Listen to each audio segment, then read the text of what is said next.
पायात सतत गोळे येतात, म्हणजे तुम्ही नक्की लाईफस्टाईल चुका करताय. बघा नक्की काय चुकतने. नमस्कार श्रोते हो, आजचे आपले पॉडकास्ट विशेष असणार आहे, कारण आजचा आपला विषय आहे पायात सतत गोळे येतात, म्हणजे तुम्ही नक्की लाईफस्टाईल चुका करताय.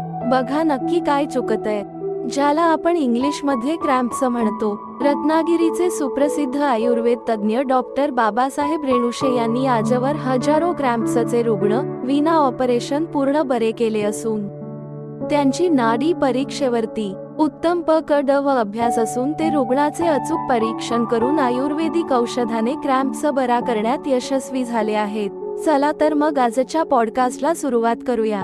डॉक्टर बाबासाहेब रेणुशे सर, तुमचे आजच्या पॉडकास्टमध्ये स्वागत आहे. माझा आजचा पहिला प्रश्न आहे, क्रॅम्प्स म्हणजे काय? नमस्कार श्रोते हो. पायात गोळे येणे ही तर खरं तर खूप कॉमन तक्रार असते. विशेषतः 30 ते 35 या वयोगटातील महिलांमध्ये ही तक्रार प्रामुख्याने आढळते. बैठ्या जीवनशैलीमुळे ही तक्रार वाढलेली आहे. वारंवार पायात तीव्र स्वरूपाचे गोळे येत असतील तर त्याचा संबंध आरोग्याशी निगडीत समस्यांशी असतो. ही कारणं डॉक्टरांकडे जाऊनच लक्षात येतात. स्त्रिया सतत पायात गोळे येण्याची तक्रार करत असतात. गोळे येणे हे थोड्या वेळापुरते असतं, पण त्या वेदना असह्य असतात. अनेकांना तर वारंवार पायात गोळे येणे हा प्रकार सतत घडत असतो. यावर त्या स्त्रिया सतत उपाय शोधत असतात. पण सतत पायात गोळे येणे किंवा पेटके येणे यामागची अधिक कारणं माहीत असायला हवीत. कारण बरीचशी कारणं ही सवयींशी, उठण्या बसण्याशी निगडीत अशी असतात. पायात गोळे येणे, पेटके येणे हे खरं तर खूपच कॉमन तक्रार आहे. परंतु विशेषतः 30 ते 35 या वयोगटातील महिलांमध्ये ही तक्रार प्रामुख्याने आढळते. पोटरीच्या स्नायूंमध्ये अशा हालचाली निर्माण होतात ज्यावर आपलं नियंत्रण नसतं. अशा पद्धतीच्या हालचालींमुळे स्नायू एकदम कडक होतात. स्नायू अचानक आखडल्यानंतर आणि कडक झाल्यानंतर वेदना होतात. बहुतांश केसमध्ये पायात गोळे येण्याची तक्रार रात्री झोपेतच येते. प्रचंड वेदनांनी जाग येते. बराच वेळ पाय हलवता येत नाही. कधी कधी जास्त तीव्रतेचा गोळा आला असेल तर दुसऱ्या दिवशी पोटरीत वेदना होत राहतात. पुरुषांच्या तुलनेत स्त्रियांमध्ये पायात गोळे येण्याचं प्रमाण जास्त आहे. पायात गोळे येण्याची कारणं अनेक आहेत, ती आता आपण पाहूया. पायात गोळे का येतात? क्रॅम्प्स का येतात? बरोबर, सांगतो. पायात गोळे का येतात त्याची कारणे आता आपण सांगूया. एक कारण म्हणजे सध्या जर महिला वर्क फ्रॉम होम करत आहेत तर त्यांच्या पायात गोळे येण्याची तक्रार मोठ्या प्रमाणात वाढलेली आहे. याचं कारण खूप वेळ बसून काम केलं जातं. मांडी घालून किंवा खुर्चीत पाय जमिनीला न टेकवता खूप वेळ बसलेलं असणं, यामुळे हा त्रास होऊ शकतो. दुसरं कारण म्हणजे बैठ्या जीवनशैलीमुळे ही तक्रार वाढलेली आहे. शरीराला हालचाल नाही, चालणं फिरणं नाही, इतर कुठला व्यायाम नाही, यामुळे विशिष्ट प्रकारचे ॲसिड्स तयार होऊन पायात गोळे येतात. तिसरं कारण आहे शरीराचे विशिष्ट अवयवांचे स्नायू, जसे हात पाय यांच्या स्नायूचं स्ट्रेचनिंग होणं गरजेचं आहे. त्याच्यामध्ये पायाचे स्नायू, त्यातही मांडी आणि पोटऱ्यांचे स्नायू यांना स्ट्रेचिंग खूप आवश्यक आहे. पण ते जर स्ट्रेच म्हणजे ताणले नाहीत, स्ट्रेचिंग मिळालं नाही तर तिथले स्नायू शिथिल होतात, त्यामुळे पायात गोळे येतात. चौथं कारण आहे बरेचदा तासनतास खुर्चीत बसून जेव्हा काम केलं जातं तेव्हा पायावर पाय टाकून बसलं जातं. तसं केल्यानंही पायात गोळे येण्याचा त्रास वाढतो. पाचवं कारण आहे जसं हालचाल नसणे, स्ट्रेचिंग नसणे ही पायात गोळे येण्याची कारणं आहेत, तशी त्या उलटही काही कारणे आहेत. म्हणजे तासनतास उभं राहून काम करावं लागत असल्यानेही हा त्रास होतो. कारण तासनतास उभं राहिल्याने जो रक्तप्रवाह आहे तो पायाच्या दिशेने जास्त होतो आणि त्या मानानं तो हृदयाकडे परत येत नाही. बरेचदा पायाच्या रक्तवाहिन्यांच्या ज्या झडपा असतात त्या जेवढ्या कार्यशील राहायला हव्यात तेवढ्या राहत नाहीत. त्यामुळे रक्ताचा पुरवठा पायाकडून हृदयाकडे जो पुन्हा जायला हवा तो जाऊ शकत नाही.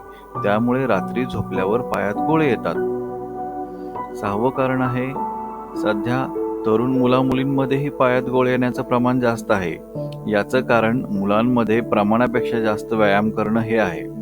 खूप जास्त व्यायामामुळे पोटरीच्या स्नायूंवर जास्त ताण येतो आणि झोपल्यावर जेव्हा स्नायू शिथिल होतात तेव्हा मग पायात पोटरीत गोळे येतात. 7वं कारण आहे, जे नियमित व्यायाम करत नाहीत पण अचानक एखाद्या दिवशी ट्रेकिंगला जातात किंवा तिथून आल्यावर त्यांना हा त्रास होतो. कारण चढताना आणि उतरताना गुडघ्यांना आणि पोटऱ्यांना जो ताण पडतो त्यामुळे पायात गोळे येतात. गुडघ्याला जोडलेले पोटरीचे स्नायू शिवाय मांडीचे स्नायू हे जेव्हा खूप हालचाल करतात तेव्हा मग त्यावर ताण येतो आणि पायात गोळे येतात. पण अशा स्वरूपाचा त्रास हा तात्पुरता होतो. 8वं कारण आहे, घरात कुठल्या कार्यक्रमानिमित्त खूप धावपळ करावी लागत आहे. ही धावपळ सलग 7-8 दिवस झाली, ज्यात जर पुरेशी झोप झाली नाही तर अपुऱ्या विश्रांतीमुळेही पायात गोळे येण्याचा त्रास होतो. 9वं कारण आहे, तरुण मुलामुलींचा विचार करताना त्यांना पायात गोळे येण्याचं सर्वसामान्य कारण म्हणजे ते वापरतात असलेले चप्पल आणि बूट, उंच टाचेची पादत्राणे म्हणजे चप्पल्स, हाय हिल्स सँडल्स वापरल्यानं हा त्रास होतो. हाय हिल्स सँडल्स चप्पल्स घालून खूप वावरायचं नसेल तर हा त्रास होत नाही, पण तासनतास हाय हिल्स सँडल चप्पल्स घालून उभं राहिल्यानं अवघडून चालल्यासारखं पोटरीच्या स्नायूंवर ताण येतो. टाचेच्या हाडाला हिल्सचं टोक टोचत राहतं. चालताना शरीराला जो तोल सांभाळावा लागतो तो हाय हिल्स घालून चालताना प्रयत्नपूर्वक सांभाळावा लागतो. त्यामुळे जपून जपून पावलं टाकली जातात. यामुळे कमरेपासून ते पावलापर्यंतच्या स्नायूंवर अतिरेक ताण येतो आणि पायात गोळे येतात. 10वं कारण आहे, वरील कारण नसताना वारंवार पायात तीव्र प्रकारचे गोळे येत असतील तर त्याचा संबंध आरोग्याशी निगडीत समस्यांशी असतो. शरीरात कॅल्शियम किंवा पोटॅशियम हे जेव्हा कमी होतं तेव्हा पायामध्ये गोळे येतात, पोटरीमध्ये गोळे येतात. 11वं कारण आहे, तसेच काहींची पावलं सपाट असतात. ज्या लोकांचे पाय सपाट असतात त्याला फ्लॅट फूट असं म्हणतात. पावलाला जी कमान असते पायाला जी आतमधून ती सपाट पावलांमध्ये नसते. त्यामुळे चालताना शरीराचा भार पावलांच्या कमानीवर पेलला जातो. तसं या फ्लॅट फूट असलेल्या लोकांमध्ये तो पेलला जात नाही. संपूर्ण पाऊल जमिनीला टेकतं. त्यामुळे शरीराचा बॅलन्स साधण्यासाठी पोटरीच्या स्नायूंनाच खूप कष्ट घ्यावे लागतात. त्यामुळे अशा लोकांच्या पायांमध्ये जास्त प्रमाणात गोळे येण्याचं प्रमाण आहे. 12वं कारण आहे, गरोदरपणा. गरोदरपणात संपूर्ण शरीराचा रक्तप्रवाह वाढलेला असतो, हृदयावर खूप दबाव असतो, पायाच्या स्नायूंवर जास्त ताण येतो आणि गरोदरपणात जर व्यवस्थित कॅल्शियम शरीरात गेलं नाही तर पोटरीत गोळे येतात. 13वं कारण आहे, ज्यांना हाडासंबंधी आजार असतात, संधिवात असतो, त्यांना पायात गोळे येतातच. 14वं कारण आहे, ज्यांना मधुमेह आहे, डायबिटीज आहे किंवा डायबिटीज होण्याची शक्यता आहे, होणार आहे भविष्यात, अशा लोकांना पायात गोळे येण्याचा त्रास जास्त होतो. त्यामुळे सतत पायात गोळे येत असतील तर त्यामागची वैद्यकीय कारणे तपासून घ्या. त्यासाठी आयुर्वेद तज्ज्ञ डॉक्टरांची मदत घ्या. फक्त त्यासाठी आपल्या या त्रासाकडे जागरूकपणे पाहणं आवश्यक आहे. दुर्लक्ष करू नका. पायात गोळे, क्रॅम्प्स येतात, हा त्रास कसा कमी होईल?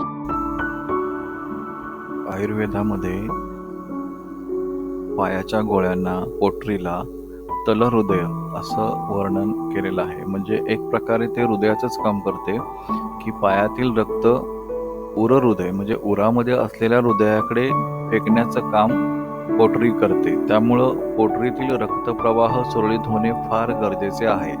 जर तो व्यवस्थित होत नसेल तर पायाला गोळे येणे, सतत पायाला मुंग्या येणे, कधी कधी तर सूज देखील येऊ शकते. त्यामुळे पोटरीच्या दुखण्याकडे दुर्लक्ष न करता ताबडतोब वातरोग तज्ज्ञ, आयुर्वेद तज्ज्ञ डॉक्टरांना जाऊन भेटणे व त्याचे कारण, निदान, उपचार करून घेणे. बरोबर, हा त्रास कमी कसा होईल याकडे आता आपण पाहूया. सर्वप्रथम आपल्या पायाला गोळे का येतात हे समजून घेणं गरजेचं आहे. जर ते विशिष्ट जीवनशैलीमुळे येत असतील तर त्यात बदल करणं गरजेचं असतं आणि जर ते कोणत्या आजाराशी संबंधित असतील तर अशा तपासण्या होणं आणि औषधोपचार होणं गरजेचं आहे. हा त्रास जर शरीरातील कॅल्शियम कमी असल्यामुळे होत असेल तर डॉक्टरांच्या सल्ल्याने कॅल्शियम सप्लिमेंट्स घ्याव्या लागतात. आहाराचा विचार करता दूध पिणं आणि कॅल्शियम असलेले पदार्थ यांचं सेवन करणं हे आवश्यक आहे. किमान दिवसातून एकदा 1 कपभर दूध पिण्याची सवय लावली तर हा त्रास कमी होऊ शकतो. दुसरं आहे, पायात सतत गोळे येण्याची तक्रार असेल तर त्या लोकांनी उठल्याबरोबर स्नायूंचे स्ट्रेचिंग व्यायाम करावेत, त्यामुळे स्नायू लवचिक राहतात. तिसरं आहे, पोटरीत जिथे गोळा येतो तिथे बोटांनी गोलगोल चळावं, मसाज करावा आणि तो नुसता कोरडा न करता घरात जे तेल उपलब्ध असेल म्हणजे खोबरेल तेल, तिळाचं तेल, मोहरीचं तेल, ते लावून मसाज करावा. यामुळे वेदना कमी होतात आणि स्नायू पूर्वस्थितीला लवकर येतात. चौथा उपाय आहे, पायात गोळे येऊन गेल्यानंतर जर खूप जास्त दिवस पायात वेदना होत असेल तर टॉवेल गरम पाण्यात लपेटून तो कडकडीत पिळून पायाला लपेटून घ्यावा. पायात गोळे येणं हा शरीरातील वात वाढण्याचं एक लक्षण आहे, त्यामुळे वात कमी होण्यासाठी उष्ण उपचार केले जातात. वात लवकर नियंत्रित होतो आणि वेदना कमी होतात. चौथा उपाय आहे, ज्यांना पायात सतत गोळे येण्याची प्रवृत्ती आहे त्यांनी रात्री झोपल्यावर आधी गुडघ्याच्या खाली उशी ठेवावी. साधारणतः 10-15 मिनिटांनी त्या उशीवर पाय सरळ करून ठेवून पाठीवर झोपावं. झोप लागण्याआधी ही उशी काढून टाकावी, त्यामुळे पायात गोळे येण्याचं प्रमाण कमी होतं. पाचवा उपाय आहे, उंच टाचेची पादत्राणं चप्पल्स वापरणं, विशेषतः ज्यांचे फ्लॅट फूट आहेत त्यांनी टाळावं. अशी समस्या असलेल्यांसाठी विशिष्ट प्रकारची पादत्राणं ज्यात पायाची कमान कृत्रिमरित्या तयार केलेली असते अशी मिळतात, ती वापरावीत. यामुळे चालताना पोटरीवर अनावश्यक ताण न येता सहज बॅलन्स साधला जातो. आणि आहारातील द्रव पदार्थांचं प्रमाण व्यवस्थित ठेवणं, सतत हायड्रेट राहावं, म्हणजे द्रव पदार्थ म्हणजे पाणी पिलं पाहिजे भरपूर प्रमाणात, वेगवेगळ्या फळांचे ज्यूस पिता आले तर पिले पाहिजेत, सरबत पिले पाहिजेत, पण सतत द्रव आहार घेतला पाहिजे. यामुळे पायाला गोळे येण्याचं प्रमाण कमी होतं. धन्यवाद. धन्यवाद डॉक्टर बाबासाहेब रेणुशे सर. सरांचे एमडी मेडिसिन झाले आयुर्वेदामध्ये आणि सर रत्नागिरीमध्ये गेली 17 वर्ष प्रॅक्टिस करत आहेत. सरांनी आतापर्यंत अनेक क्रॅम्प्सचे रुग्ण आयुर्वेदिक औषधाने पूर्ण बरे केले आहेत. रुग्णांनी त्यांच्या ज्ञानाचा फायदा घ्यावा व ऑपरेशन टाळावे. सर, तुमच्याकडून क्रॅम्प्स बद्दल खूप खूप माहिती मिळाली. अनेक उपाय तुम्ही थोडक्यात सांगितले, त्याबद्दल खूप खूप धन्यवाद. एक सूचना, प्रज्ञा हॉस्पिटल, कोकण नगर, रत्नागिरी येथून डॉक्टर प्रज्ञा रेणुशे मॅडम तसेच डॉक्टर बाबासाहेब रेणुशे सरांचे जे पेशंट भारतातील व भारताबाहेरील आहेत त्यांना कुरिअरने आयुर्वेदिक औषधे पाठवण्याची सोय झाली आहे.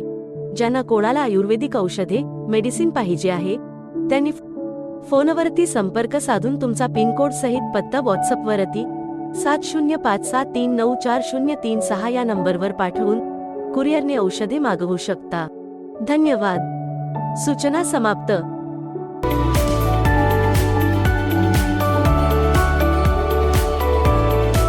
पण त्याआधी डॉक्टर रेणुशे सरांचा परिचय जाणून घेऊया. डॉक्टर बाबासाहेब प्रकाश रेणुशे हे रत्नागिरीचे सुप्रसिद्ध आयुर्वेद तज्ज्ञ आहेत. ते आयुर्वेदामध्ये एमडी मेडिसिन झालेले आहेत. त्यांनी आजवर 10,000हून अधिक वाताचे रुग्ण बरे केले आहेत.